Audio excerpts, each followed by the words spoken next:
Fala galera, tudo bem? Sejam bem-vindos a mais uma aula aqui na LAC Concursos. Eu sou o professor João Kleber e estarei ministrando a disciplina de Informática Básica para vocês. Bom, o que nós vamos falar sobre hoje, professor? Nós iremos falar sobre mecanismos de segurança, tá? Só que antes que a gente comece a aula, eu vou falar uma coisa para vocês. Se você não viu a aula de princípios, de segurança da informação e muito menos viu a aula de redes de computadores, peço que você volte na playlist e veja a aula. Por que eu estou falando isso? Porque a aula de hoje ela é muito técnica, então se você não entender os conceitos básicos sobre redes de computadores, se você não conhecer os conceitos básicos sobre princípios da segurança da informação, você vai encontrar muita dificuldade e compreensão. Então não seja afobado, Eu sei que eu conheço um pouquinho sobre redes, eu conheço um pouquinho sobre princípios da segurança da informação. Gente, vai lá porque a aula é bem tranquila, é bem didática, foi feita com muito carinho para que vocês consigam compreender os mínimos detalhes possível. E o que faz a diferença na parte de mecanismos de segurança é você entender esses mínimos detalhes. Então eu peço, se você não viu a aula de redes de computadores, se você não viu a aula de princípios da segurança da informação, volte lá na playlist e veja, beleza? Então vamos adiante agora e começar realmente a nossa aula. Bom, mas o que a gente pode entender sobre mecanismos de proteção? Gente, mecanismos de proteção são técnicas e soluções que permitem garantir que a confidencialidade, a integridade, a disponibilidade e a autenticidade da informação não seja o quê? Quebrada. O que seria isso que você acabou de falar, professor? Lembre-se lá dos princípios. SIDA, Quem não decorar por SIDA tem um outro macete, Eu falei que é a dica, que são os princípios da segurança da informação. Quais princípios são esses? Confidencialidade, confidencialidade. Integridade, integridade. Disponibilidade, disponibilidade. E autenticidade, e autenticidade. Então nós vamos ver hoje como que a gente consegue garantir esses princípios. Então, se você não entender quais são os princípios, como que você vai entender a solução que garante isso? Então, voltem lá um pouquinho, vejam uma, duas vezes e entendam. Na hora que você entender realmente os princípios da segurança da informação, aí sim, galera, vocês estão aptos para verificar, entender e compreender a aula de hoje. Perfeito? Então, vamos adiante. O que nós iremos falar de principal, na aula de segurança da informação, Quais são as soluções que garantem que os princípios não sejam quebrados? São simples. Nós temos o antivírus, nós temos o firewall, nós temos o DMZ, nós temos o IDS, o anti-spam e o scanner. Tudo isso são soluções que visam garantir os princípios da SIDA. Então, todas essas soluções visam garantir o princípio da SIDA. Dica, gente, tá? Professor, se eu instalar somente uma solução dessa na minha rede, por exemplo, de computadores, eu vou garantir que todos os princípios estão garantidos? Falso, gente, falso.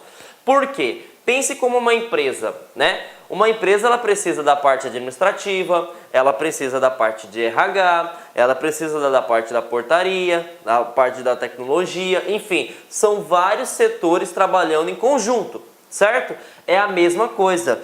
Todos esses pilares aqui citados são soluções e essas soluções visam garantir o quê? A segurança da informação. Então, para que eu consiga alcançar que todos os princípios estejam inabaláveis, eu preciso que todas as soluções estejam implementadas na minha rede de computadores. Mas podem ficar tranquilo que é muito conteúdo? Mas eu fiz da melhor forma possível para que você consiga compreender, principalmente focado para a parte de concurso, que é o que vocês querem aprender, o que é importante. Então eu não foquei nos mínimos detalhes, foquei realmente no que cobra em concurso, o conceito, e as suas principais funcionalidades. Beleza? Então vamos começar a ver sobre antivírus, Antivírus é uma coisa bem interessante porque o pessoal imagina que é o seguinte: a palavra antivírus fala, você vai neutralizar, você vai detectar, você vai evitar, você vai atuar na neutralização ou remoção de programas. E todo mundo pensa que só existe vírus. E nós vimos na aula de princípios, lembra que eu falei? Veja a aula de princípios, que não existe né? Só o vírus. Existem várias pragas digitais. Pragas digitais é como se fosse o malware, assim como o vírus, né? Que ele tem funções para roubo de informações, para monitoramento, né? E tem, entre outras, tantas funcionalidades maléficas, né? E a gente pode citar os vírus que nós vimos na aula passada, os backdoors, os hotkeys, os trojan, faltou um Tzinho aqui, né? Os worms, os adware e o spyware. Então, o antivírus, ele não serve somente para vírus. Então, se caísse uma prova, principalmente da CESP, né?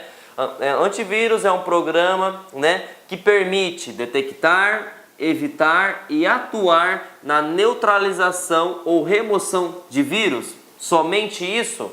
Falso. Porque não é somente vírus. Ele consegue também trabalhar todas essas funções. Detectar, evitar, atuar e remover programas. Então foca aqui na palavra programas mal intencionados. Então o antivírus ele não foca somente no vírus, ele foca em todos os vírus e pragas digitais.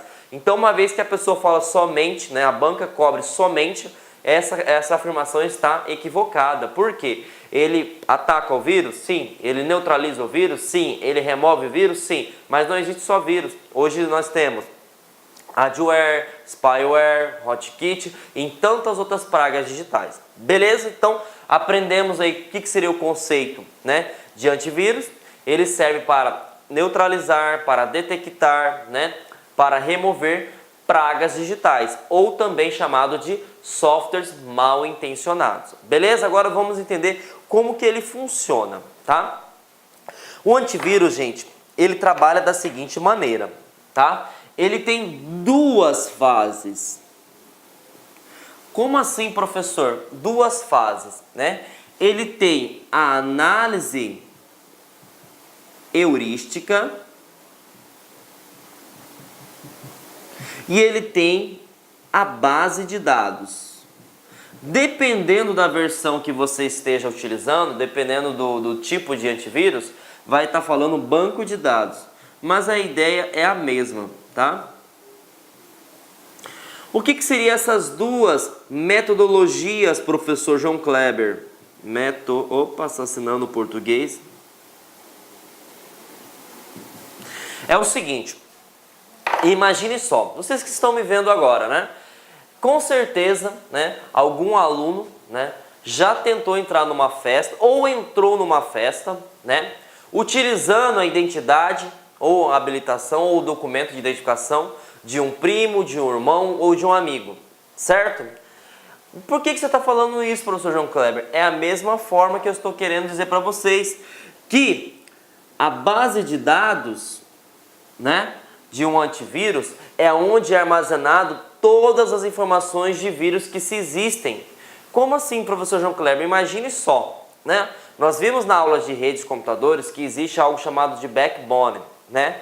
O que é backbone? É a central, né? É a espinha dorsal da internet, onde passa todas as informações, né?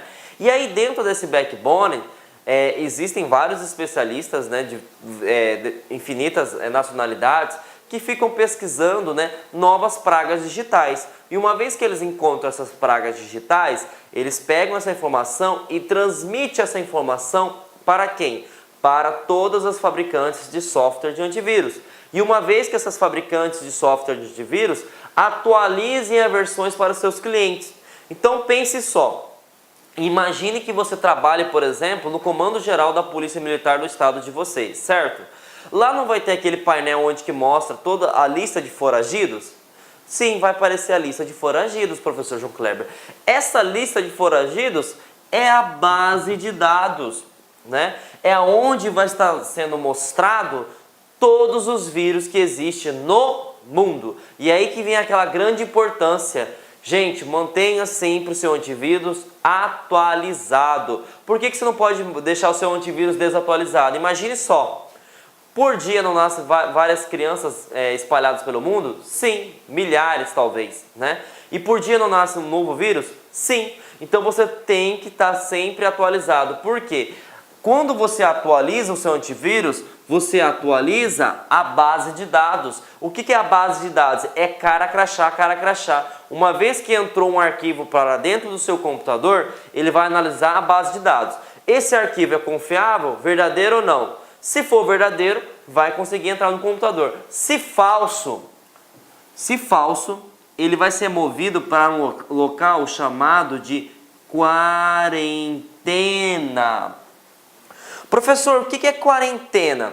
Gente, imagine só. Vamos pegar o caso da política que nós vivemos hoje no Brasil, né? Mesmo que um político que cometa um incidente ou cometa um ato ilícito, ele não pode ser decretada a prisão preventiva dele, né? Por quê? Porque a gente precisa analisar se realmente ele cometeu um crime, correto? Da mesma forma que o antivírus trabalha. O antivírus ele vai verificar o seguinte: você pegou a tua foto, né? Por exemplo, você fraudulou a foto, né? E aí você pegou a carteirinha do seu irmão, do seu primo. Então você cometeu um crime, né? E aí a gente pega o seguinte: um arquivo entrou falando que esse arquivo, por exemplo, era um arquivo de música, né? Apresentou a identidade de música, só que esse arquivo, gente, ele não era um arquivo de música, ele era um arquivo .exe, né? E aí o que eu preciso já decorar?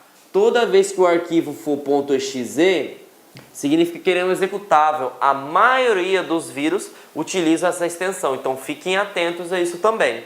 Então, uma vez que esse arquivo, né, ele entrou como um arquivo de vírus, né, vai ser movido para a quarentena. E aí o que a quarentena vai analisar? A quarentena vai colocar um estipulado de dias, normalmente a gente fala quarentena porque seria 40 dias, né?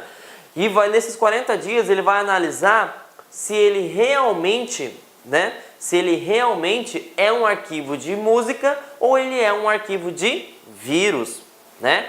Então fiquem atentos aí, base de dados seria o quê? É uma lista de todos os vírus que existem. Uma vez que foi detectado esse vírus, ele move para quarentena. E aí a quarentena é bem interessante. A quarentena não é uma exclusão definitiva. A quarentena, para você fixar melhor, lembre-se do conceito de lixeira no Windows 7. Né? O que é o conceito da lixeira no Windows 7? Você exclui o arquivo, mas foi excluído permanentemente. Ele fica lá de modo que se você excluiu acidentalmente, você consegue retornar. Então ele fica analisado. Uma vez que foi identificado que esse arquivo é um arquivo benéfico, ele volta para o local de origem normalmente, né? Então a quarentena pode tanto julgar corretamente como julgar erroneamente, né? Então ele vai ser analisado, beleza? Ah, professor, mas você falou que tem dois tipos de metodologia. Começamos já com cara crachá. Cara crachá já foi eliminado, né? Que cara crachá que seria base de dados. Vai verificar, é um vírus? Não, então pode entrar no computador. É vírus? É, vai para a quarentena, né? E aí uma coisa importante, na quarentena foi identificado que realmente esse cara é um vírus. O que o antivírus vai fazer?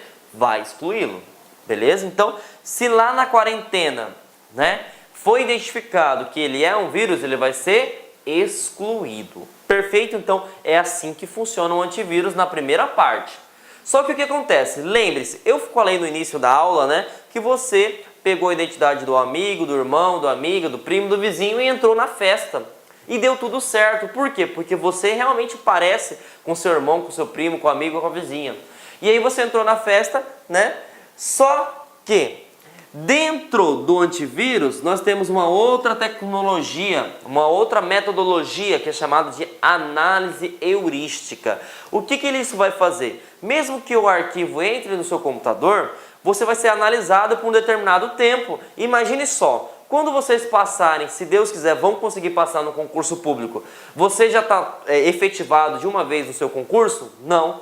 Você tem um estágio chamado de estágio probatório. Nesse estágio vai verificar sua conduta, vai verificar sua eficiência, se você é um bom profissional. Uma vez que não foi detectado que você é um bom profissional, o que acontece? Você é exonerado. Da mesma forma no computador. Não é porque o arquivo entrou dentro do computador que ele vai ter acesso a tudo que ele quiser. Não, ele passa também, né, por uma fase de análise. Olá, meus amigos, minhas amigas, sou o professor Luiz Antônio de Carvalho e com muito prazer, muita satisfação, estou aqui para convidar vocês a estudarem conosco para o concurso da Secretaria de Justiça do Estado de Sergipe, Sejuc Sergipe 2018. São 100 vagas para o sistema penitenciário. Nós aqui da La Concurso preparamos um curso super atualizado, um curso super competitivo por apenas 10 parcelas de R$30. Este curso, nós estamos tratando ele com prioridade aqui na La Concurso, um curso muito competitivo, um curso que eu tenho certeza que vai fazer a diferença. Olha só, essa videoaula que você assistiu no YouTube é apenas 30% do total de aulas. A gente colocou uma playlist aí de 60 vídeos apenas para este concurso. Mas esse curso, com 10 parcelas de R$30, você pode assistir mais de 110 aulas aqui na La Concursos e mais a nossa turma Personal Coach. Se você fizer o Personal Coach, se você cumprir as suas metas de todos estudos, tenho certeza que ficará muito competitivo. Espero vocês aqui na LAC. Acesse laconcurso.com.br. Um forte abraço, fique com Deus. Tchau, tchau. Clique lá.